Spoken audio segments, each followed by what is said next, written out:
নবদ্বীপের বিখ্যাত রাসের কথা প্রায় সকল মানুষই জানেন।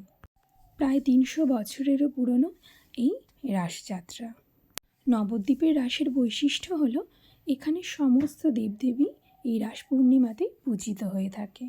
প্রায় 400রও বেশি ঠাকুর এই রাস পূর্ণিমাতে পূজিত হয়। নবদ্বীপের অলিতে গলিতে এই সময় বিভিন্ন রকমের ঠাকুর আমরা দেখতে পাই।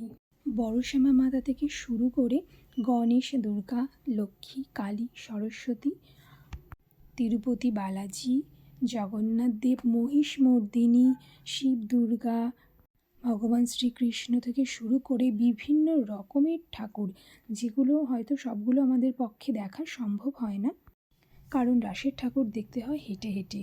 কারণ প্রতিটা একটুখানি তুমি পা ফেলবে তো ঠাকুর দেখতে পাবে, আর এত ভিড় হয়। এই ভিড়ের মধ্যে সমস্ত ঠাকুর দেখা কিন্তু সম্ভব হয় না। তাও আমরা 2 দিন 3 দিন থেকে মোটামুটি যতগুলো ঠাকুর আমি দেখতে পেরেছি সবগুলোই তোমাদের সাথে শেয়ার করলাম। নবদ্বীপের রাসের আরও একটা বৈশিষ্ট্য হলো ব্যঞ্জন বা তাসা। এই ব্যঞ্জন বা তাসার আওয়াজে কান ঝালাপালা হয়ে গেলেও এই বাজনা ছাড়া কিন্তু রাস একদম অসম্পূর্ণ।